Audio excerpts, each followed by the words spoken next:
Speakers. Speakers. TV, man, it is your boy Shad, man. It's G. If you are watching, hit the subscribe button. It's down below. It's free. Just hit the subscribe button, man. We don't want nothing else. Hit the subscribe button. Look for us everywhere on Revolt Podcast Network. Look for us also, you know what I'm saying, on all your social media platforms. Subscribe, follow, catch us on Instagram, Bad Speakers TV. Catch us everywhere. But look, we are in here today Special guest in the building. with an Atlanta legend, man. Yes, sir. These boys had the streets. I'm gonna just say what it was. Up for a minute. I was scared to ride around Atlanta. I ain't know what the hell was going on. I just seen that duck, and I'm like, hey man, you know what I'm saying? Man, don't work with trouble. Gucci man, man, some of everybody, young LA. So many people that you cannot name, man. Like the was whether y'all want to admit it or not, I was like, damn, this nigga got bars. Like on some New York. Not so metaphorically speaking, but putting words together, I'm like, oh, this is a rapping ass man. Real. And then I was hearing like my boy out here hearing licks and shit. I'm like, boy, that boy can't, he write too much. Like, I didn't know what was going on, bro. Right, but hey, man, we in here today with Alley Boy the Don, man. Man, what it do? Man, not much, man. We appreciate you stopping by, man, on the platform. I appreciate y'all, man. Man, that's serious, bro. You just don't even know, man. I remember them days, man. I was like, oh, well, I used to watch y'all video, bro. You don't remember. I had booked y'all for a party in, you ever heard of Noonan, Georgia? Yeah. Noonan, Georgia, me and a guy named Skywalker. But it was during the time, I think you had Jig out, it was when Tried Out was out with Big Bang. Yeah. And you had Jig, I think you had Jig out of jail or something. Yeah. Man, you were looking around like, boy, he moving too much, boy. I swear to God, bro. Jail, man, yeah. I was like, I couldn't believe. I was like, man, we got banked them down here, man. Like, this shit gonna be crazy. I'm just one of them like that, though. I be, you know what I mean? I'm gonna watch my surroundings. Man. You know. Nah, man, y'all came through, Street man. reflect. Yeah, y'all showed up on time, man. Y'all was nice, humble, everything. Oh, yeah, man. we gonna handle the business. Yeah, man, that's serious, man. I really remember that, man. It was a place called J. Paul. And, yeah, I remember J. Paul. you know what I'm talking about? And I was like, the Migos with Jen finna start popping. Yep, it's around that time. I remember like they playing in the club and yeah, like 2011. I ain't know who they were. Yep, 2011, 2012, around that time. But look, man, what we do here, man, we just want to talk about your career, man, things you've gone through, things you got going on currently. We mostly, man, we like to honor our guests that come on, bro, straight up. You know, so we mostly be fans of the people we have on here, not to fan out of them, but. Nah, I understand. You know what I mean? So, growed up, Edgewood. What was it like for you growing up during that time? Man, like my mom and dad, they from the west side or whatever of Atlanta, so, and my grandma always stayed like Edgewood, Kirkwood, and shit like that, so I used to be back and forth. So it used to be like, you know, I was from the west and the east, you could say, because a lot of my family was from Edgewood, like the east side, but then my mom and them always stayed on the west side, so I say I started really being in Edgewood when I was probably like, well, I always been over there because I went to school. I was back and forth with school from the east and the west, you know what I mean? And so I had friends on both ends and so, but I really just started really like being on the block in Edgewood when I was probably like 14. Like 14, just really being outside. Like I was already kind of outside and but I just remember being on the west side, was trapping this back then, you know what I mean, selling crack, you know what I mean? A young trying to anyway, and I ended up getting robbed. Damn. The day my cousin got locked up, robbed me that night, cause you know I was little cuz. Yeah. I knew I was on the block by myself, got robbed me, and so, you know, my brother found out, he like, bring your ass over here, da-da-da. Cause my big brother, he was being in Edgewood. So from there, I started coming, you know, I was being on Ashby Street on the west side, but then I came to Edgewood, you know what I mean? My brother like, you might well be over here with your family and shit. So niggas started being in Edgewood, so it was like, it was already love, you know what I mean? It was like, so the block already embraced the nigga, and I already had friends and shit who I went to school with, so it was just same man, wild as hell. You know what I mean? Trapping, robbing, flexing J's, you know what I mean? Selling J, fake dope. I was like, what like being so young, man, and you know what I'm saying, you've said it before, street to the core. What made you be so infatuated with that lifestyle growing up when you was younger? What was it like, man? I got to do this. it was more like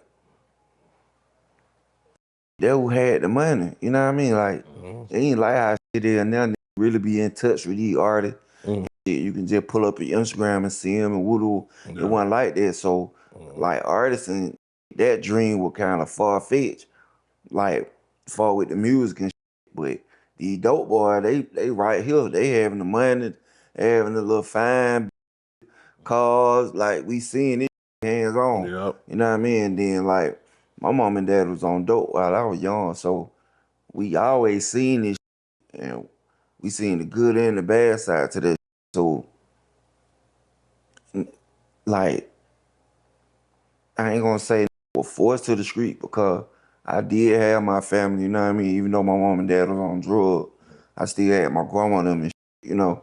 And it wasn't just up for no like that, you know what I mean? But it was the way, like, once you get a certain age and you a certain size and you go to one, you don't hit 8th and 9th grade, you want clothes, you want to be able to party, so your mom and them ain't buying the shit.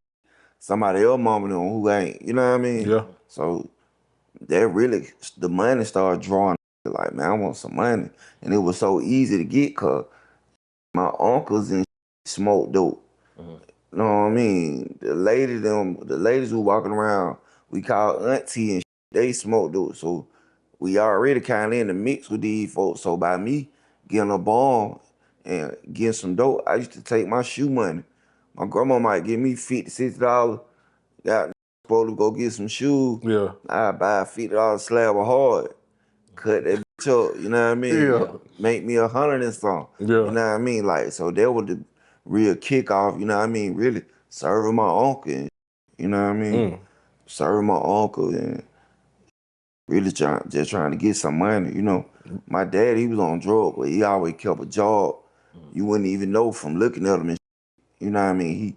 He played a big part of my life, but I just had got too far gone, you know what I mean? Well, he can still tell me to this day, but he couldn't really tell me not to hustle, because he couldn't be with me 24 hours a day, you know what I mean? So that way to, you know, really just trying to get some money, man, being f***ed up, you know? So really seeing the dope boys around motivated you. My brothers, cousins, like, we 80 babies, bro. We come from the crack era. Yep. You know what I mean? So, like, that's all what was going on. That was it. Around us. Like, sold weed, but crack was shit. Moving. You know what I mean? Was like, on any block in Atlanta, got selling crack, making money.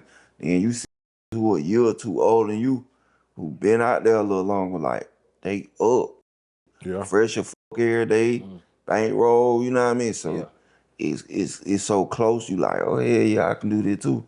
Yeah. Let me circle back. When you were saying your parents they had an addiction, like how did that affect you? And did it affect you to the point where you ever got addicted on anything? Did you ever get addicted on anything? Yeah. Codeine, lean, drinking lean. And how your health is now? That me up, bro. That's it. Yeah. Yeah, cause all along, you know, I was drinking lean and like for years. I used to sell it. Okay. So like I'm gonna say like at a time where I would probably own it the most, I had been drinking it, but when I moved to California, pints was $1,500-$1,600 in Atlanta. I would get them for like $400 in Cali. Okay. Cause them wasn't drink like At? Damn. You know what I God. mean? So I'm getting pints for $400, $450, no more than $5. So I'm buying drink. I'm buying everybody drink. Everybody, cause you know they on the West Coast. They went into that really like that. You know So that's what I why mean? it's so much cheap out there, right? So I might buy 20 pints a drink. I sell 40. So I know I made all my money back. I probably got 14, 15 pints a drink. That's all profit. You know what I mean? So I just be drinking that every day, bro. But all alone, I was allergic to opiates. I'm allergic to opiates. Damn. You know what I mean? So it was like, by me drinking this, it was like for me, it was like I was drinking poison. Yeah. You know what I'm saying? But I never noticed, you know, as black men, you know what I mean? We blame everything on weed and I'm high. So if I'm feeling a certain kind of way, like down or whatever, I'm smoking so much weed and drinking so much drink, You I don't even ain't really realize paying attention to my body. Like, this you up, you know what I mean? Yeah. So I think due to the ice and the drink and it just used to give me small doses. So it ain't never hit me hard, like as if I was taking pills or actually opiate. You know what I'm saying? Yeah. And that my kidneys up. You know? Fuck my kidneys How up. long was you? How long was you drink? How many years would you say you was on About 20. straight? Yeah. I'm hoping you off of it now. Nah, I don't drink it no more. Yeah. I can't. But yeah, Yeah. yeah. And he was allergic to it the whole time. All the time. But you know, you putting so much ice and soda with it, so the doses ain't high because already in a cough syrup. Gotcha. So that diluted. The ice diluted and the soda, so I ain't taking in no huge big amount. doses at once. You know what I mean? So, but I just started noticing like legs and be swelling and like that from it. But I just wasn't even taking it serious like that. You know what I mean? Well, bro, we glad you're here, bro. Yeah. And you done beat But that. You know I what wouldn't I'm saying? say my mom went on with no type of influence. Like I ain't never snorted no powder. I ain't never been on no pills and shit. Like back in the day when that shit hit, I don't pop X pills before, but I wasn't never addicted to that shit. I wasn't really with the geek. I like down. It was like weed high. I ain't never liked the whole geek feeling. You know what I mean? Did it ever get to you selling drugs, knowing that your parents had an addiction? Well, yeah, cause I say by the time I was like 16, you know, I jumped out of the port selling crack, sell a little weed shit here and there. Yeah. But dope was easy to sell, you know what I mean? And the women, bro, cause I say by the time I turned 15, my mom started getting clean. Okay. You know what I mean? Good to hear that, Like bro. 14 going, like really her date, like the 3rd of March, my birthday, March 19th. She went into rehab on the 3rd before I turned 15. And just, you know, just due to like, you know, the love for my mom, watching mom and you know what I mean? And, you know, I ain't really like the power that I had over women selling crack. You know, they selling, they doing whatever for a little piece of dope. Yeah. And I ain't really like that shit. You know what I mean? It kind of, I always rubbed me a certain way, you know what I mean? Yeah. And I remember one time my mom had just got her a place and right when she got clean, and I was over her house, and I had a bomb of dope. I had probably like 50, 60 sacks, and I put them up under the pillow on the sofa. Cause I used to sleep on the sofa. They were 2-bedrooms, so my sister had a room, my mom had a room. So when I come over there, I sleep on the sofa. So I put the dope up under the pillow. When I woke up, you know, the pillow be moving and shit. My mom had done went to work by the time I woke up, but my dope was on the floor. And I seen that shit, and I was like, what if my mom would have seen that shit and relapsed or something, you know what I mean? Yeah. So I really just started brushing away from that shit early before selling to crackheads. Like we done sold weight, but I wasn't just nickel and diming On the corner with it. no more. You know what I mean? We went to the weed. Yeah. Gotcha. So we just started with the weed heavy. So I never did like really into like, you know, the J's. Like I ain't really like that power. Like a lot of like the power they had over J's. Like you got a grown man, you 16, 17, you got grown men gonna do anything you say for their dope. You know what I mean? The grown lady gonna do whatever. And I ain't really just like that shit. I ain't want their money. And then it was like their money used to be dirty and stinking, like all type of shit. So I just went to the weed, you know what I mean? And I blocked and embraced that, you know what I mean? Well, you know, certain sold dope, but me and my partner almost was selling weed, you know? Yeah. Now watching your mama journey, her cleaning up her addiction, is that what transitioned you into getting in music, or was you always 1 foot in, 1 foot out the whole Nah, way? I always like, bro, I've been writing songs since I was like 9. You know what I mean? Like, you remember on the CD, on the tapes, You had to it record used that? to be got like artist single might have a Yeah. song, And then the the instrumental. instrumental, Yeah. and shit like that. Yeah. So Yeah. I used to be rapping on instrumentals and shit Yeah. like that. And that's how I just learned how to format. Like, I knew like how to make the hook, make a verse. You know what I mean? And I just got good. By the time I was 13, I was like one of the hardest in the hood. Like, for everybody knew, like, but Lil Kurt hard as hell. Yeah. You know what I mean? Type.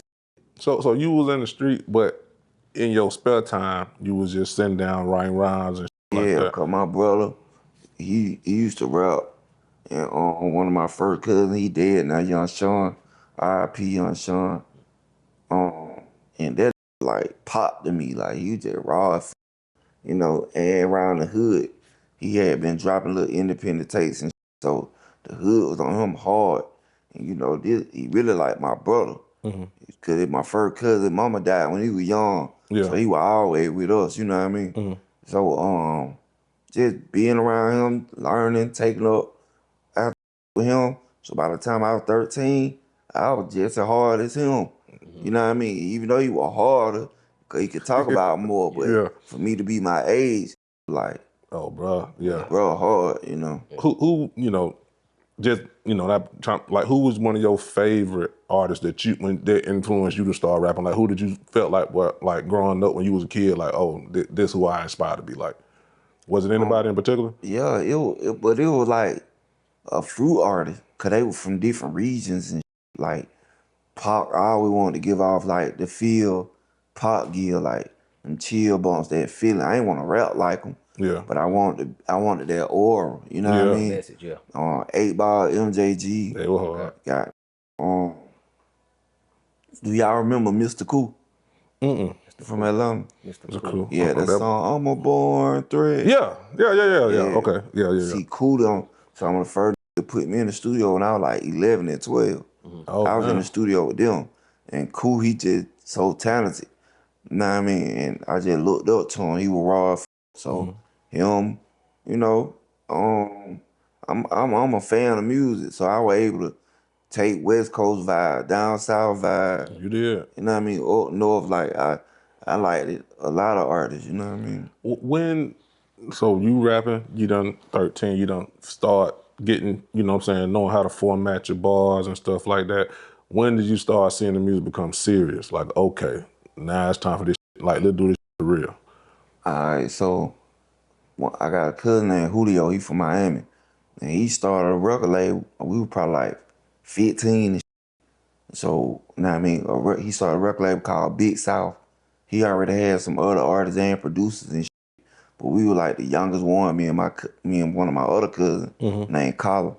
So we just used to, you know, we were taking it serious then, you know what I mean? But his kind of went left. He went to prison and shit, so it was like, it was just so heavy in the street. By the time I got 15, we started getting a little heavier in the street. Like, it was more like, but we on this, but I still be recording and writing and shit, you know what I mean? But I'll focus on the street, you know what I mean? I'm trying to eat. I want an old school car Yeah. on rims. I want goals in my mouth. You know what I mean? I want to stay fresh. Yeah. So it wasn't never serious to the point where like I'm finna put that out or trying to go to the radio and then, but it was still a passion. You know what I mean? So I'd say,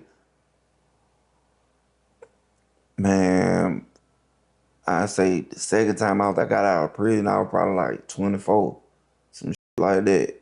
And that's when we started duct taping. And that's when I was like, I want to go. Like, really go. You know what I mean? Like, Can you explain to the audience what duct tape is and what it represents for your zone? duct tape, like, it was like, all right, me and Black had uncalled a case or whatever.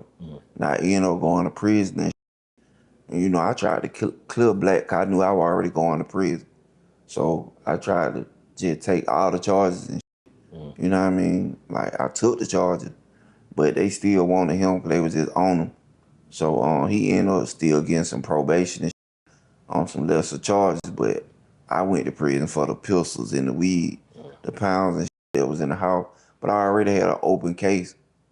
You know what I mean? I was already on probation from a murder on robbery charge that I had. I had done went to prison when I was 18. Got out. I ain't do that long and with me and Nate, that's Black little brother. So when I got out and me and Black started kicking it, trapping and together. So and we ended up getting busted. So I ended up going back to prison. I did 2.5 years. And by the time I was finna come, about my last 6 months, Black was trying to start the label and you know, I be calling home and they wearing the t-shirt, duct tape and woo. And so that kind of what it was. By the time I got out of prison, it was like, Time to go. yeah, cause I was already just known in the hood for rapping like hell anyway, who like serious with it, you know what I mean? And Black and Valley Sosa, they had basically started Duct Tape, you know what I mean? And was just, you know, hitting the clubs, they were already just popping amongst bitches and hood shit, but it wasn't like no real rapper around it. Yeah. Right. Yeah, you know what I mean? Till I came home. So when I came home, then we were like, oh, nigga already was getting a little money and shit. So it like we had the money to really push ourselves on that level, you know what I mean? Right. And that when they were like, boy, we finna go.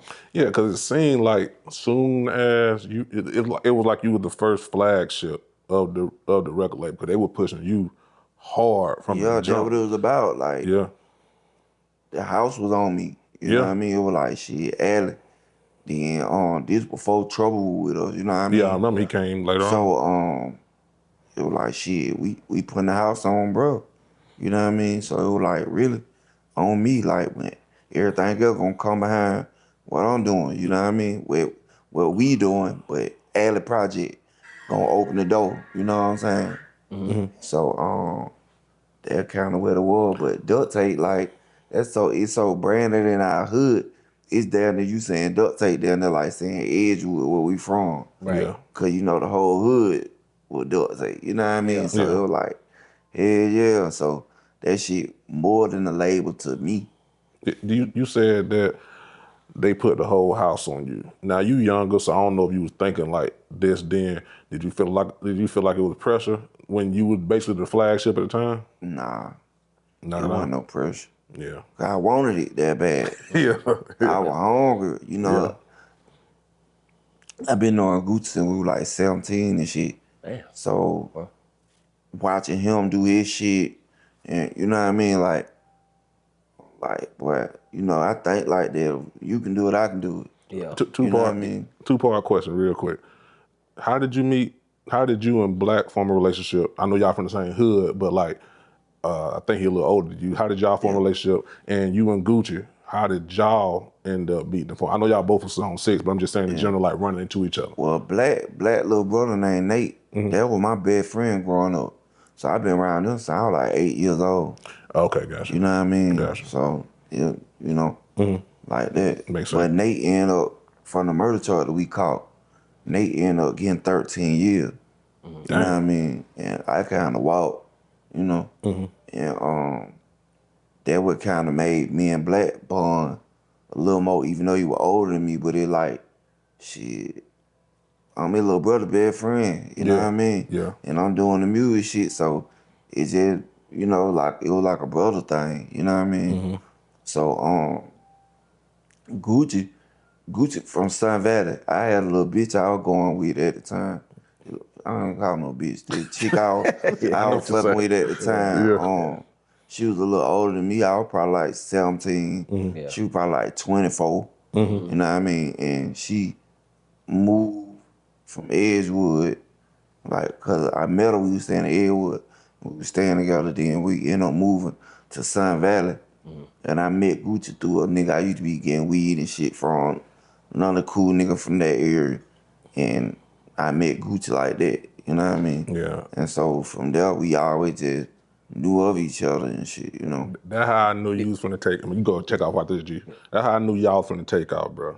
Cause I was like a big Gucci fan. Like it was WAP. That was it. You know, that's all we were playing. Yeah. And then when I heard you on that Jury Selection mixtape on Block Party, and I was like, oh shit, bruh, finna go. That verse you came in, I killed that shit. I was like, oh yeah, they changed the beat for you came out. I said, oh yeah, bruh, finna go. He on that WAP. And WAP at the time was like, you know what I'm saying? Crazy. He was going crazy at the time. When I heard you on that, I said, yeah.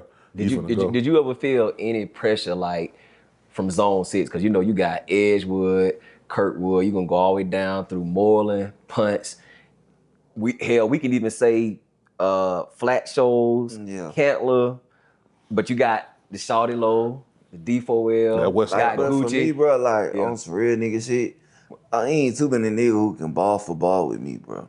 I agree with I that. can rap my ass off, bro. I can really rap on any beat. And I'm like, you put me on a song with anybody, I'ma shine. Like, I've been doing this since I was 9. So I down to rap how I talk. Yeah. You know what I mean? Like, so it come easy for me. So I don't get intimidated by other artists, bro. Cause in my mind, I'm the hardest. Right. In my mind, I don't know how somebody else might feel if they do the comparison, but to me, I'm like, bro, I'm raw, bro. But I wasn't really talking about from a rapping standpoint. I'm just talking about that pressure of being the next thing coming from Zone 6. Because, you know, people can look already. Yeah. Did you ever feel like Duct Tape didn't get they just due? Like how everybody else was getting pushed? I feel like, with the music, we was on, period. We was a little more before our time, bro. Yeah. You know what I mean? Because I said this in another podcast on Off the Porch. Like, everybody was rapping about dope. Everybody wanted to be a kingpin in their music with the Jeezy and the shit like that. You know what I mean? So it was like, that one what I was on. I was more on some street shit, like where it really going on in the street. The robbing, the hustling, like all the above, you know what I mean? So I never felt like nigga was all the way in my lane. So it wasn't never no intimidation. Like, I do music with all y'all, but you gotta think, it's 2006, 7, 8, 9, like Atlanta music transition. Gotcha. You know what I mean? Like, it was a lot of snapping, popping, and shit. Like, the music was just more fun. I'd say, like, you know what I mean? And then anybody else, they were dope boys. Like, that wasn't what I was trying to portray, like, just no dope boy. You know what I mean? I want to portray that little nigga out the hood who see every side of this shit. You know what I mean? Yeah, you was very descriptive, bro. Like, that what I felt like, cause you was like, you were breaking down like the shit you was saying in your verses, bro. I'm like, man, this nigga him, bro. Like, Shorty got one said, we taking chains and watching. yeah. We take a change and watch it. If it fake, we still want it. Because we was on that, bro. Like, we was on that. Nigga, we take a change and watch it. If it fake, we still on it. It's a shame to doubt some fake shit, but my young niggas are flaunt it. And that would make me gravitate towards your shit. I'm like, man, that nigga. Because, like, in our mind, we see a nigga with all this shit on. All right, we just gonna separate the real shit. Like, you might got one necklace that real, 2 on fake, earring might be real, but all the ring fake. All right, we gonna separate that shit. Take all of it. You know what I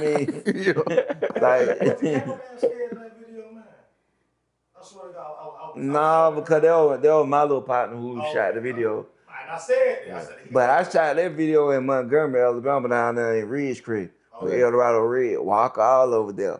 Yeah. But Walker was shooting the video with El Dorado. Walker didn't get in my video. Because we had all them guns. On the behind the scenes. But the actual footage we was shooting, he didn't want to be in there with all them guns. Okay, gotcha. I ain't never see the actual. Did you ever drop the actual video of that? We made that like the actual video. But you know, we chopped it up with behind the scenes shit too. You know what I mean? So, but you see when all them guns and shit, Walker wasn't in that scene, you know. You know, Shot he was big. And you ended up, I think you had ended up getting signed to Atlantic at one point, right? I signed to Atlantic in 2009. What was that like, man? What could you believe it? Like, was you like, damn, you folk really finna sign? Like, I'm really like, or was it something that you like? I knew. We had been talking to him and shit. We knew for the streets of Atlanta, like, you can't even say Atlanta right now. If anybody asks about what's going on in Atlanta, where's woo, our name gonna come up. You know what I mean? So the labels in them A&Rs and shit were calling and shit. So I ended up getting locked up. I got locked up and Trouble got locked up. Trouble ended up doing 2 years, but I only did like 6 months because I violated my probation. It's 2008. Oh, okay. Me and Trouble got locked up on Christmas Eve. He got The same locked, time? same day. Damn. He got locked up that. It ain't funny, but damn. He got locked up in the middle of the night doing some shit. He talk about it on his Edgewood tape, like it's a whole little leak type shit. Yeah. And he got locked up that night, like 3-something in the morning. I got locked up early that morning, like 9 in the morning. Folk came to my house and shit and locked me up. Crazy. Probation violation. So I ended up doing like 5.5 months. But during that time, Black came tried out. That's so why you started rapping. Kept us, Yeah. you know, still circulating in the street for a name. But the work we had done put in for with my whole shit, the labels were calling anyway. You know what I mean? So by the time I got out, I signed within 30 days. That's it. Yo, I was out like 30 days. Got signed. Def Jam tried to sign me first. And then, you know, Atlantic outbidded them. But I be looking back. I wish I ain't signed, period. Just thinking back. But if I had to sign, I wish I would have went with Def Jam. Because Def Jam was a little more street. Atlantic was bougie as fuck back then. Do you think Def Jam? Okay, first, do you think Atlantic pushed the button the way they supposed to on you, or did you feel like they kind of dropped the ball a little They bit? ain't know what to do with me. And you feel like Def Jam probably would have did a little better, even though They had more street presence. Like with they artists, they had Ross, Jeezy, all them niggas. Atlanta at the time didn't have nobody but Lupe. some niggas really like They had no Lupe, disrespect to y'all. T.I., Lupe, T.I., Wiz, Flow Rider. I think Watt was over there that time, wasn't he? But they weren't really kind of Yeah. fuck with Gucci a little bit. Yeah. And I think T.I., like, but it was like, it wasn't nobody who was on what I was on. The coast thing to who, like, I really feel like Comply used to be getting into it with them. He was into it with the A&Rs and shit. Be fuck these crackers and like for real on their neck. You know what I mean? Yeah. And Ply completed his contract within like a year and a half. He dropped 3 albums. I remember that. In 18 months, yeah. And I think Mike Carey wasn't liking Ply, so they signed me.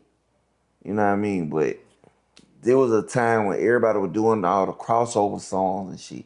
You remember the time when everybody was doing the song with the white boy singing on the hook? Yeah. And so we was caught up in that shit. And I'm dropping shit like 4, pocket full of money, label it, gutter. You know what I mean? Throw it up, all this shit, straight street shit, you know? And I felt like they weren't pushing the button on none of my original shit.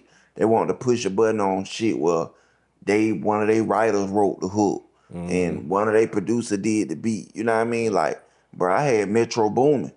I brought them Metro Boomin. Metro Boomin did 4. He was 17 years old. Early. Still staying in St. Louis. And they ain't want to, you know what I mean? I know they wish now they would have pressed the button with him back then, but they didn't because they ain't know him. But nigga, I had Jeezy and Gotti wrote off on the song, video shot and everything. Why they ain't get behind that? It was already set out on a plate. But due to this a new producer, and it ain't theirs, and I got the whole song. You know what I mean? So it was like, you know, they just weren't ready. They were more on some crossover pop rap type shit, and that wasn't me. Now, when you came home, you said you got signed within 30 days. Did you drop a tape before you got signed or before the deal? What tape was that? I can't remember. Shit, I had dropped a lot of shit. I had did that one. It was DJ great. Screen. I did DJ Screen, DJ Ace. DJ Screen, Ace. And we just had shit in the street, basically, I think.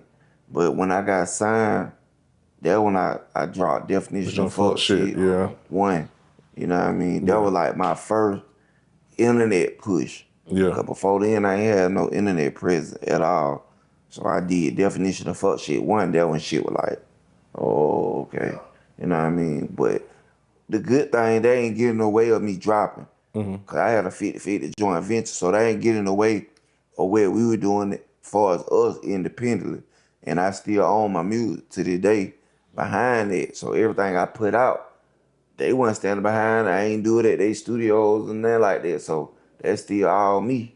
You know what I mean? To this day. So you you know on what your I mean? master's publishing everything. All that shit, mine. You know what I mean? Do you think? I mean, you say you was going. Well, you was going to jail back and forth or prison back and forth.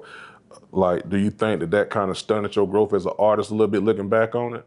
Like, far as maybe the labels felt like he's going to get into some trouble, or Far with them, because I wasn't getting in no trouble and shit when I was fuck with them. All that shit was basically before that, yeah. And I just felt like they ain't know what they were doing. Gotcha. So in the end, I started rebelling.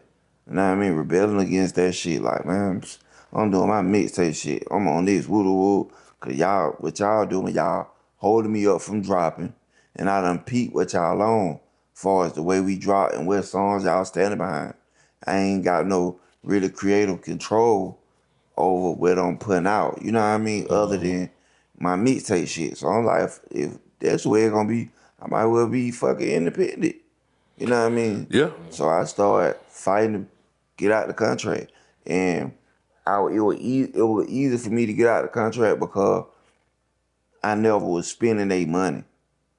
You know what I mean? Oh, Like yeah. I wasn't never going in my budget and shit like that. You ain't had no overhead with him. I ain't had no overhead. So in the end, when I started trying to get out the deal, that I owed them 16 songs from shit I done recorded with like Trey songs and all the artists and on they beats and shit. They wanted that back. I'm like, thank you. You know what I mean? I don't owe y'all no money. You know what I mean? Yeah. So that was, hell yeah, thank you. Yeah, You know what I mean? yeah. And independently, I never would get no check with them other than my signing money. I ain't want to get no money with them. So once I started, like, if I'd have been selling them mixtapes, bro, I'd have got rich off my mixtapes. Yeah.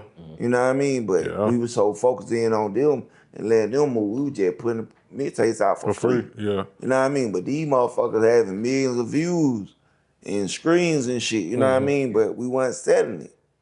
You know? So I was happy to get out that whole situation. I feel you. You ended up working with Future early on, I think, Splurge? Man, Future been around us the whole time. The whole time. The whole time. So You know, he from Kirkwood, we from Edgewood. You know what I mean? Like, so it like, all of us record together on a regular basis. Like, all of you to go, we got a partner named Tight at a studio. All of us be over there all day, every day. If I ain't there today, with Future and all them, they there tomorrow. Like, that was our studio. So there we used to be at. Like, we seen Future, like, change his name from Meathead to Future and everything. Yeah. We seen him switch his style up and everything, like, it just on some more shit. Like, bro, just, and a lot of the songs and shit, we were hearing this shit before other folk hear it. So we were like, man, when they hear this shit, Shawty finna go crazy. You know what I mean? So it was like that. Yeah, when I heard him say, tell Big Bank to wipe a nigga, no, hey, man, I said, oh, yeah, bro. Like I knew then, like, damn. But I know you get tired of this question, man. I got to ask you, man. You had an issue with Jeezy. Yeah. What was the real problem between you and him? Or was it just, like, you just felt like he wasn't, I know you said something like he wasn't genuine, really. He wasn't genuine. You know what I mean? Like, when you fuck with somebody, bro, we all artists, bro. No matter how big you is, you know what I mean? Like, we all artists, we all pushing or whatever. And if you fuck with me, I'm gonna fuck with you directly. I ain't gonna always send blase blah to holler at you. And we 2 songs in. He had Akon, brother Boo, reach out to me. He didn't call me like 5 in the morning. I guess they was in LA. So it was probably like 3 over there. And Boo, brother called me. Boo called me like, yo, da-da-da. All of us up here chopping a little tone about you and shit. I'm like, bro, you call me at 5 in the morning talking about some nigga talking about me? You know what I mean? Yeah. It was I'm thinking to myself. Yeah. He like, yeah, man. Jeezy want to do something with you. They want him and Gucci full-fledged beefing. But Gucci my man. So, yeah, man, he want, we want city, y'all fuck with each other and Blase Squad. He want to do something with you, whatever. I'm like, all right, cool. So they little plan was, I'm going to send him 2 songs. He sent me 2 songs. So I sent him 4 in pocket for the money. He never sent the songs that he was supposed to send or whatever. You know what I mean? So I'm like, I don't want to be looking like, I felt like he was trying to make it look like I probably reached out to him. Or extended my hand to him for the features and shit, which I didn't give no fuck about doing nothing with you. I'm east side for real. I'm zone C. Fuck you really, cuz I'm Team Gucci. Gucci my man, personal. You know what I mean? So, but some being this shit, this rap shit, so he ain't so personally cool. So I peeped that. Like, all right, nigga still ain't singing song. I'm like, all right, whatever, ain't no thing. The song I sent, they heaters. So I'm gonna work them and shit, Then like we do the video and shit. Then when Gotti and Gucci still fucked with each other, I felt like he waited till Gotti left the video to come. But I've been telling you people all morning, you send 6 security niggas over to the hood. Like they checking the scene for you before they get there. They here like 2 hours before you pull up. And it's like once Gotti left, once he knew Gotti was gone, you pull up. We supposed to got the money shot with me, you, and Gotti together. You know what I mean? And I told Gotti, go on leave, because he had some other shit to do. I'm like, bro, you can go on and leave. He waited like an extra hour and a half. So I was like, bro, you can go on and go. By the time he came, I damn near finna say, fuck the video, like, fuck this nigga. I don't know what he think, So I was on that. Brother was like, man, go on and handle the business, fuck that nigga though. But go on and handle the business and get that nigga up out of our hood. So we still shoot the video and shit. Nigga tried to bring me out for birthday bad one year, but Slick Puller locked up at the time. I ain't go. I was like, fuck that nigga, I ain't coming out the birthday bad with this nigga. Cause then when Gucci taking off, and I felt like he was trying to pawn me between what they had going on due to me being from Zone 6. So when he get on stage, real Zone 6 nigga, shout out my nigga Addy Boy, da-da-da. But you don't say nothing about Slick Puller. This your artist. You don't say nothing about him, so what is you doing? Like you trying to put me in between y'all shit. You know what I mean? Cause like, I fuck with real Zone 6. They know we deep in the city, Duct Tape, period. So it's like, I fuck with real Zone 6. Well, who the fake Zone 6? Right. You know what I'm saying? Like, other folks looked at it like, I probably was slick hating or something like that, but it wasn't never no hate. I'm just thinking on the relationship I got with a nigga and how you kick it. I ain't never had your phone number. Not that I care. I ain't never asked for it, but I'm just saying. If you genuinely fuck with a nigga, you genuinely fuck with him. I'm not no pawn, nigga. You know what I mean? So I just felt like that. So I was like, fuck him. But I threw him in the shit. We really had some little shit going on with Tip. You know what I mean? And I felt like y'all compadre fuck both y'all. I'm gonna throw your boy in there. But I get you. You know what I mean? Like that would, you know what I mean? So, but it wasn't never like Tip, my nigga to this day don't get it fucked up. I fuck with Tip. You know what I mean? It was some petty shit. You know what I mean? And it wasn't no direct shit with me anyway. So I fuck with Tip. Shout out to Grand Hustle Clay, RIP, all that. Like, I don't know, Snake. I fuck with them. So it like, but I tell him like, nigga, you fake to me. You know what I mean? That's how I felt. You know what I mean? So, But it seemed like a lot of niggas from the 6 feel that way though, cause I think 21 Savage like said that. something about him. Yeah, well, I said that. The city feel like that, man. Yeah. Cause Shawty ain't from here. Shawty ain't from here. You like you tricked the industry. You piece up 8 times down, bitch, you from Hawkinsville. You from South Carolina. You ain't even from Macon. Kink from Macon. You know what I mean? So they looked at it and it was just a lot, bro. So I don't even I'm past that shit. During that time, what was Gucci saying when you was working with him? Do it. Get that money. Do it. Fuck that nigga, get it fan, bro. Real You know what I nigga, bro. mean? That's a real nigga. Like, fuck that. You know what I mean? Cause I would have put Gucci on the song, but he was locked up. So if you go back to my mixtape definition of fuck shit too, I got Gucci drop before 4 come on. Of him, he locked up. Yeah. Like, yeah, Adam, man, it's your time, man. Get that money, man. Shout out to my boy Adam. Black did the whole duct tape, man. Look, he in jail talking. So I put that at the beginning of the tape, or the beginning of the song, before 4 come on. If you want to go back to it, you'll hear it. I ain't You even, know what I mean? I ain't even know that. I mean, I ain't even realize it. Yeah. I'm gonna go check it out today. Gucci called me from jail like, hell yeah, fuck that, get them fans. And he gonna throw it up too? G gonna throw it up too? Nah, I ain't gonna throw it up. Nah, I put him on pocket full of money. Okay, yeah. Pocket full of money and 4. And you end up moving to LA also, right? With Master P. With Master P. Bro, I remember when that was happening. I forgot. I think it was you. It was somebody. I think Fat Trail, I think, was a part of that. Yeah, me, Fat Dre, and P. How the We hell did that come about? Louis V. Mob shit. Yeah. How did that come about? PJ reached out to me one day. I was just getting back from California. I had been out there like 20 days recording with the label and shit. So I was staying out there for down there like 3 weeks, some shit like that, recording with Atlanta. And when I got back, I said like the next day, Drummer Boy hit me up. Like, boy, somebody wanna holler at you, hold on.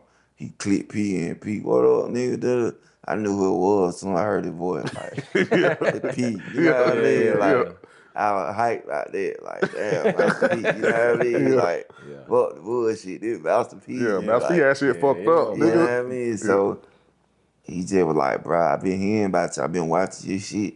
I just fuck with you. I want you to come out here and fuck with me. So I say this probably like a Tuesday. He flew me out there that Thursday. Back out there, I had jet left. I'm like, man, I jet left out. Goddamn, he fly me out. Goddamn, give me a hotel and shit. He come pick me up from the airport itself. Pull up, being motherfucker. Goddamn, take me to my room, check me in. Then we end up going to their warehouse, No Limit warehouse and shit. Romeo, them, all them, they'll Silk, everybody and shit. And we just chopping it up. We went out to eat. Then we went to the studio. Dropped probably about 4 songs that night. And I was out there about 2 days. You know what I mean? Like, I went on a Thursday. I probably came back Saturday morning. And he hit me when I got back. And shit, when I got back, about a week later, he hit me like, shit, man. I just been going over this shit, brainstorming like what to do. Like, I know you got a situation with duct tape. I don't want you to stop. Now you doing. I know you signed Atlantic. I ain't trying to sign you. I just want to fuck with you. And we just work, just knock some shit out. He was like, I've been watching Fat Trail. He was like, you know him? I'm like, yeah, I know Fat Trail. I had been met Trail in D.C. And shit, 'cause I got folk from D.C. And I was like, yeah, you know what I mean?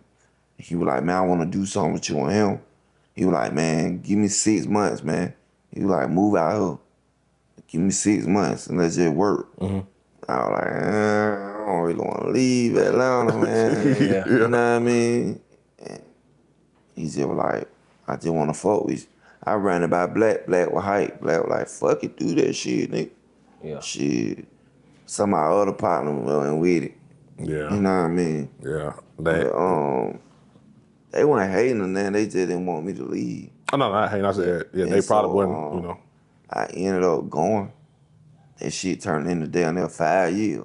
Damn. You stayed at, damn. You know? Hell like that? Did you meet Nipsey during that time? I had been knew Nips. Okay. So I you had knew him been before knew then? Nip. Yeah, I been knew Nip. The first time Nips ever came to Atlanta, folks didn't know who he was, no shit, like, period. And he had a show at the Libra. The Libra in our hood, it's our hood club. And some of my people knew his people, and they put them with us, and all of us went out together, we took them and shit. You know what I mean? Jay got pictures and footage of that shit. Baby Jay do. Us all on stage and shit. Crowd ain't know who the fuck he was. Didn't nobody know who he was. You know, and we had them in kicking it. So once I moved out there, shit, I was pulling up in the 60s and everything by myself, you know what I mean? Damn. Everywhere around that bitch really by myself. Dang. Did y'all ever go to the studio and do some Man, when he was here, Yeah. that nigga was asleep in the studio. He was so tired 'cause we went after we left the club. Yeah. So he was down there in that bitch sleep, you know what I mean? So we ain't end up doing that. Yeah. We ain't never get the chance to record, but it was always love though. Mm-hmm. Every time we seen each other, you know. I ain't know one of them niggas be pressed like that, which Yeah. I be regretting later on, like, damn, that's my nigga, I should have done something with him, you know what I mean? Yeah. But you don't be thinking no tragic shit going on. Exactly, yeah. You know, and so, you know, we never do no music and shit, but I stayed pushing up in the 60s and shit. Yeah. Fucking with them and shit, you know. You mentioned Black, man, and obviously Black is into the to the content podcast game now, man. And like I told you, I had booked y'all back then, and looking at him now, man, he done changed a whole lot. Like you know, like professional, man. When you look at it now, man, you be like, damn, my brother, my boy doing he good. elevated with He that shit. Yeah, man. You know, like, but that shit really fit Black though, you know, cause Black a smart nigga, man. Yeah. He's smart, so he got a lot of game. He got charisma and shit. So outside of the image, he know how to talk himself in a situation. You know what I mean? Yeah. And shit, he just trying to grow. And he started growing towards that. I kind of was like, with the music shit at one point. You know what I mean? But I like he kept doing his shit and shine what he good at. You know what I mean? Yeah. Even outside of the music. But it's still shit. You see Black, you see Duct Tape. You Facts. see Duct Tape, you see me. So I felt like either way it go, our voice out there some kind of way. You know what I mean? Yeah. Facts. Yeah. Was you going back a little bit? Was you surprised? I know you say you was locked up. Was you surprised when he started rapping? You weren't? Oh, okay. Cause Black always, he wasn't like as far as me with rapping, Yeah.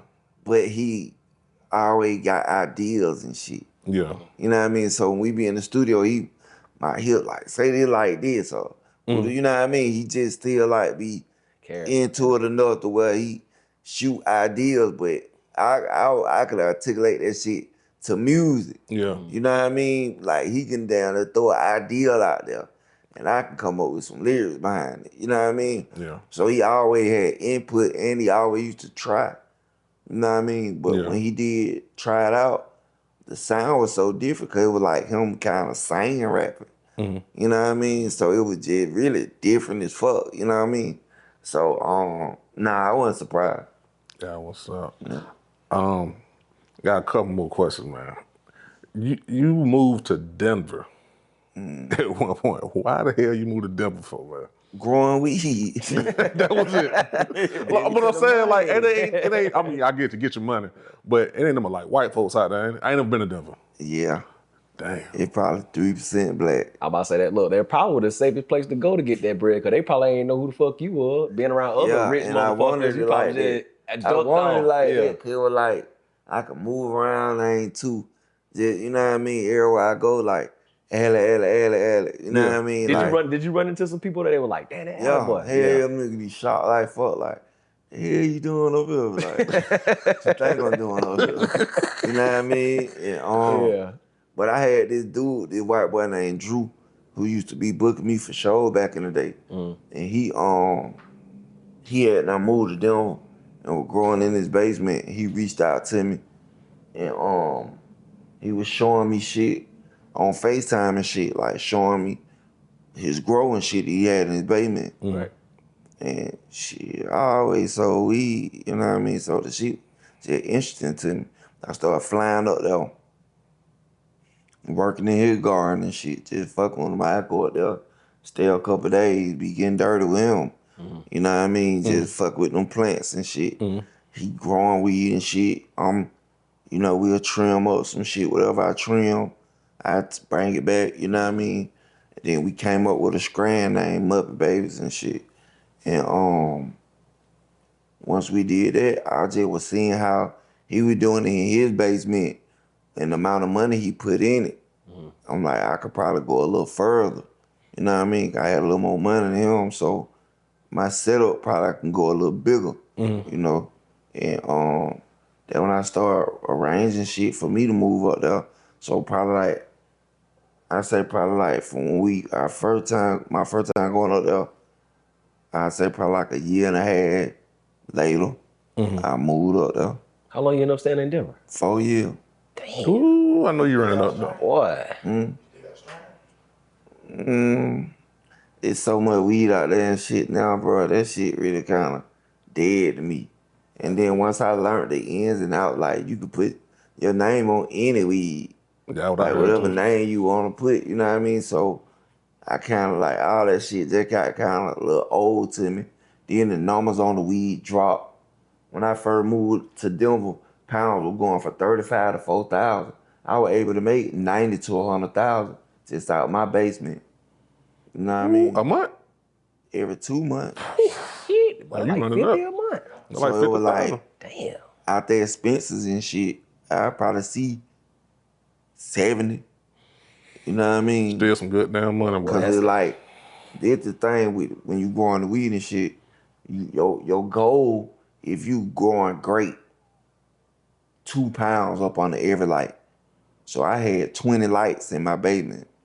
40 pounds. So by me being a rookie, and basically goddamn, I had to make a lot of mistakes before I knew what was going on. That's bad to do. And investing some money in some shit that you don't really got the knowledge. You know what I mean? So I had a few setbacks and shit with that. But once I got it going, so, you know, I probably growing like a pound in a cutie, a pound in a QP out of every light instead of the 2 pounds. Instead of the two you know what I wanted to mean? get. So I might, every crop, I might grow 28 pounds, 30 pounds, shit like that. But you gotta think, I can at least get 3,000 for these bitches at the time. So True. that's still 90 bands. Yeah. You know what I mean? So when the weed start cutting in half, all that 14, 1,500 and shit like that, it just wasn't worth me being up there like that no more. Gotcha. To me, you know what I mean? Like, my money went from making at least 90 to 100 every 2 months to like 45. You know what I mean? And then once you take away expensive, I'm like, fuck that. I done met 1,000 growers. Let they ass grow that shit. I can buy this shit and still eat. Yeah. Instead of me being up here, cause them plant like a baby. You know what I mean? Them plant like a baby. You gotta be with that baby every day. You got to treat it, everything. Yeah, you gotta be with that baby every day. Yeah. You know what I mean? Or your ass gonna lose Yeah. nutrients, lights, just all that shit costs. You know what I mean? You spend 1,000, 1,500 a week just on nutrients to feed them. Like water bill high for light bill 1,400, 1,500 a month. On top of the house, 4,000 a month. You know what I mean? Rent the house, like all that. So you gotta add all that into your expenses on top of work. Then even when you cut down the plants, when it's time to harvest, imagine sitting there trimming 30 pounds of weed by hand. 30 pounds every bud. You doing by hand. So I gotta get 10, 15 trimmers in this motherfucker to help me. To help you cut that. You know what I mean? So I'm paying them $150 a pound or $25 an hour type shit. And I might have a house full of trimmers. Come on my house, I got never white folks in the house. Goddamn. You know what I mean? Yeah. And that bitch trimming. Yeah. You know, smoking and trimming. So- You know what I mean? So I gotta subtract that. So just think, if I do 150 every pound, I'm finna spend like 3,000, 4,000 just to get my weed trimmed. So I gotta take all these expenses off. And the most I can make now is, if these pounds, so I do 30 pounds and these bitches going for 1,500, the most I'm gonna make is 45,000. Now I gotta subtract all the expenses for 2 months. You know what I mean? So It started just not wasn't making worth sense. it. Yeah, so I just started being like, fuck that shit. I'm finna go home. Cause it seems like a lot of rappers these days, it's like everybody trying to get into dispensary business. Like, is it Yeah, see, still they just profitable a getting little bit? strands like they Yeah. mean people with weed Yeah. and just name it and get the bags done and shit. Them Yeah. niggas ain't in that pot. Yeah. They They ain't getting it like that. Yeah, they don't know Okay. that. They don't even know that side of the shit. But for me, it was like I went to college, bro. Yeah. It's like I went to college. Shit like riding a bike or learning a trade. Cause the closer you get to Atlanta, or if it do ever become legal in Atlanta, I'm already ready. Yeah. Facts. You know what I mean? I ain't gotta get nobody to do it for me. I don't need no help, no nothing. I know everything to go by. I know Right. everything to do from seed to bud. You know what I mean? So that's how I look at it. Like shit, I just went to school for Right. 4 years. You know what I mean? Yeah. Let's speak on what you got going on now, cause obviously, man, you got some stuff going on. Oh Let's talk. nah, I'm back full fledged. Yeah. Yeah, man. Shout out to my new manager, man. We just started working together. Goddamn, Dre Jackson, man. We putting together this tour right now too, called Block Party Tour. Yes, I sir. got Ralph. I'm trying to bring Bloody J on there with me. We trying to see a Project Pack gonna pop out of the fruit dates and shit. But I'm really fuck with like my independent niggas. I want to get my independent niggas heard. Who I fuck with and give them a chance to get in front of them crowd and make them a little money. You know what I mean? Yeah. So I ain't doing no label. You know what I mean? Straight independent. Like, just straight independent. You You know what I mean? you got a song out now, right? Back on Honey that. Bun? That shit with Young LA. Yeah. Me and Young LA just did a tour. Okay. That back on that tour for the song. We had back on that. Okay. And the Honey Bun shit, that's a song that was on a little project we were doing together and shit. But that shit dead. Wait, LA? Yeah, well, I just saw it on you like that? Transport, You know what I'm saying? Transport, Yeah. Yeah, man. Shorty got issues, bro. So in order for me not to have to, cause we already got a little negative history. Okay. So in order for me not to get back on no negative shit, I don't even want that shit revolving them around my name. Like, Shorty did some dirty shit. And I don't be wanting to speak on it cause folk go to thinking like a nigga bullying Shorty. But Shorty got some fucked up ways about itself. On top of you add pills and shit to that shit. So I think the nigga mind be a little more distorted. Like I don't smoke or drink, bro. Yeah. You know what I mean? So my mind clear. You know what I mean? So I can watch, I can see the flaw. It's different if I was geeking and high and shit and drunk with you and shit. So the flaw easy to see and you doing shit that I don't rock, like you rocking in a way I don't really rock. So I just did the whole shit, bro. Damn. Okay. You know what I mean, but we made some good music, man. Like at the end of the day, ain't no love lost for sure. You know what I mean? Because I feel like it's more, you know, when you have certain issues and shit, it is mental. You know what I mean? And you know, I done matured a lot, bro. I've been through a lot. So it's like I gotta take the higher road, bro, and be like, you know, I ain't gonna stoop down to no negative shit with you, shorty. You know what I mean? Like, I can just separate myself from the shit. But I hate it, though. Like, we had some deals on the table. Yeah. You know what I mean? The tape was finna be raw. We got some hard-ass music and shit. Yeah, but it seemed like he was coming back or some shit. But you know that what shit I'm saying? goddamn, Yeah. you know, I wish him the best, bro. You know what I mean? That's all I can really say. Yeah. But I don't want to tag my brand with what he got going on no more. Gotcha. Because I'm fresh starting again. You know what I mean? Like, I feel like a new artist to the way the music is now. And the whole industry ran with the podcasts and shit. This a big part of shit. And you talking and your image and the way you know what I mean, put yourself out there, your persona and everything means something now. So, Facts. you know what I mean? So it's like, I just want to keep my shit clean, bro. I got enough dirt on my name in the street. Just like, not like that, but I'm just saying, like, I ain't always had no positive name. You know what I mean? And we really in the street. So I don't got time for that, bro, to be playing.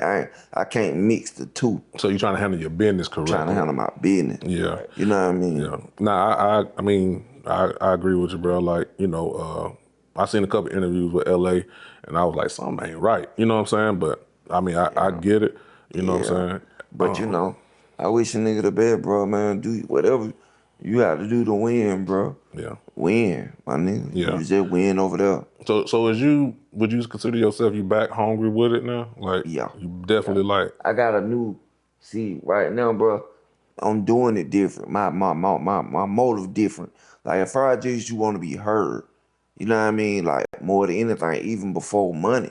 I just want a motherfucker to hear me like, I'm hard. I want a nigga to hear this shit. Yeah. You know what I mean? But now, bro, you know, I lost trouble. I lost one of my close friends, Young Dave.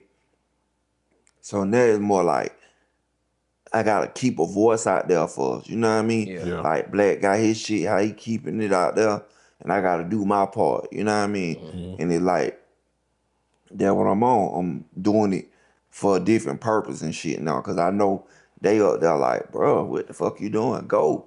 You this shit made for you. Go. You know what I mean? And then like I feel like through life, you know what I mean? Like I can sell weed, I can do whatever the fuck I'm doing, I can grow that shit, get all the money in the world. I ain't never been lacking for money. We hustle, so a nigga always get some money and stay the par. But if you ain't doing your God given, you know what I mean, or what God meant for you to do, and like this your God given talent, you ain't never be. You always had that in the back of your mind, like damn. I ain't shoot my shot, or you ain't gonna be truly happy. They're like a ball player. Like they can be young and been the shit. Like this been his passion all his life and hurt himself. Once he hurt himself, he can get money and be in other ventures and shit, but he ain't never as happy as he would've doing his what he gift. doing, yeah. Doing You it, know what I yeah. mean? Yeah. So I'm looking at shit like that now. You know what I mean? And you know what I mean? I'm looking at it like, bro, we ain't getting no younger. I don't know how long I'm gonna be here Right. on Earth, period. You're gonna be here a You know long what I time, mean? man. So I'm hoping to be able to leave something to my kids, like a legacy that they can be like, my daddy did this. You know what I mean? And be able to eat from it too. You know, publishing pay 70 years after you gone. Yep. So my purpose is I want to build a more and more of a catalog, more and more of a catalog in case anything do happen to me or whatever, your catalog go up. A lot of niggas were worth more when they died, Yeah. far as with their music and their catalog. And I own my shit. So Yeah. I want to have a nice size catalog in case I got this my legacy, this what I'm gonna leave. You know what I mean? And my family can eat from that shit, you know. So I'm looking at it more than just rapping. Definitely. Who real quick, who Alley Boy listening to right now? And another question, who Alley Boy wanna work with on your new journey?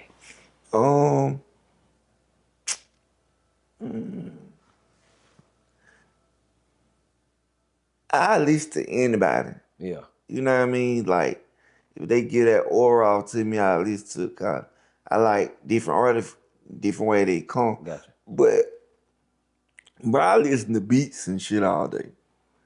I be riding listening to beats and shit. You know what I mean? Like, I'm a real producer fan. You know what I mean? Like, folks be like, why you don't get no artists and woo? I'm like, I kind of really don't want to go through that with artists. I want some producers. I want a crew of producers.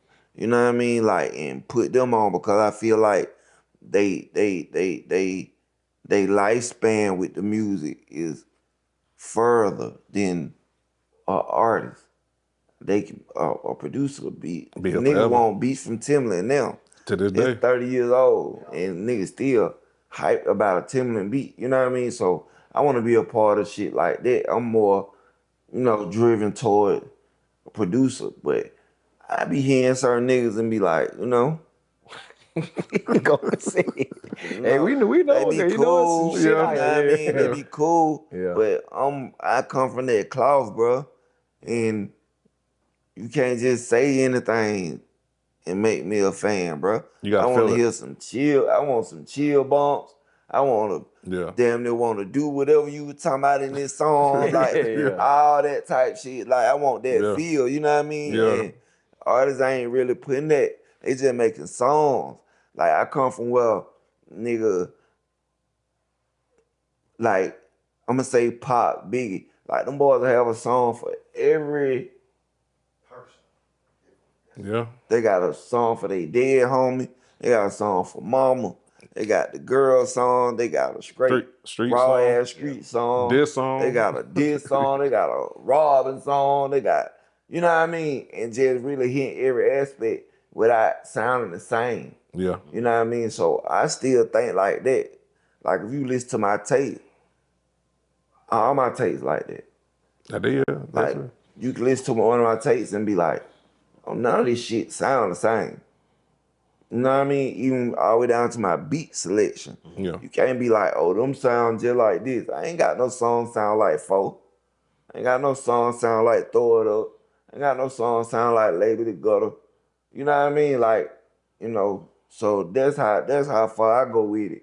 Like for when I record and how I be thinking when I create. You know what I mean? Yeah. I think like that. You know what I mean?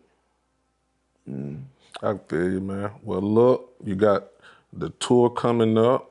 Yeah, man. Block Party Tour, man. Yeah. We starting off on the West Coast. We're gonna be. My bad. You go ahead. We going to Reno, Nevada. Then I'm going over to San Diego.